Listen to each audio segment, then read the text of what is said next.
on doit se poser une question. Comment garantir la liberté d'expression face à une politique de régulation spécifique des réseaux sociaux?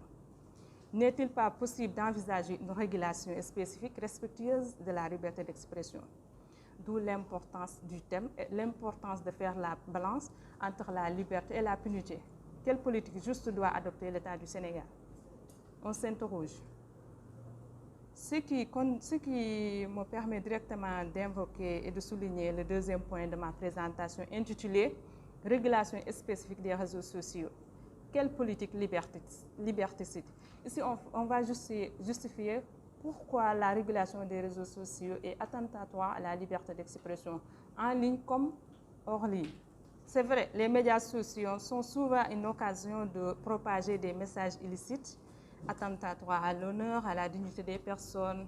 Il s'agit notamment des cas de diffamation, d'injures, diffusion de fausses nouvelles, offense au chef de l'État, entre autres. Face à de telles situations, le gouvernement ou les gouvernements ont toujours tendance à réguler les plateformes de médias sociaux tout en portant atteinte à la liberté d'expression. Pour rappel, notez que le Sénégal,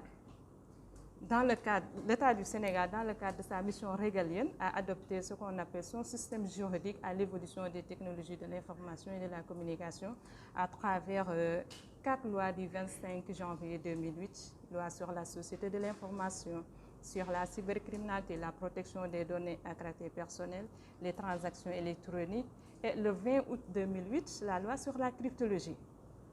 Et cette loi prévoit que le développement de la société de l'information ne peut se réaliser sans la confiance des utilisateurs.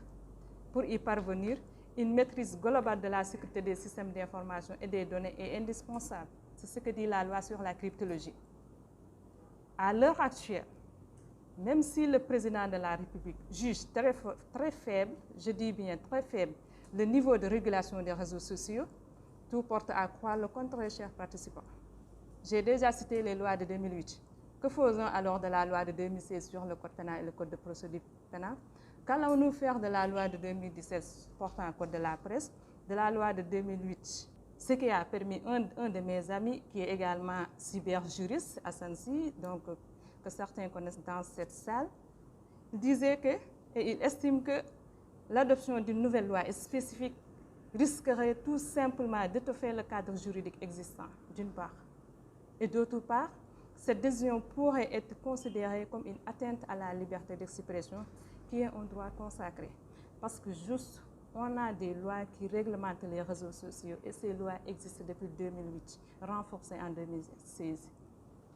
Mieux, l'impérieuse nécessité de lutter contre les contenus préjudiciables a conduit le législateur sénégalais à adopter le nouveau Code des communications électroniques de 2008, mais aussi le projet de loi modifiant le Code pénal et le Code de procédure pénale de 2018, qui prévoit ce qu'on appelle la criminalité organisée, la criminalité en bande organisée. Cette loi vise ce qu'on appelle la criminalité en bande organisée, mais aussi ce qu'on appelle cyberguerre, cyberterrorisme. Donc, toutes les notions qui ne sont pas prises par la loi de 2016 et de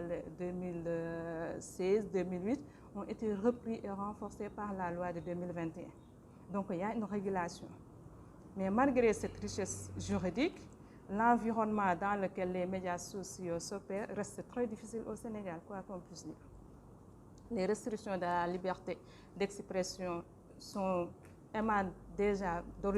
souvent d'origine législative, mais aussi peuvent être d'origine politique par des arrestations, intimidations, restrictions d'accès à l'Internet.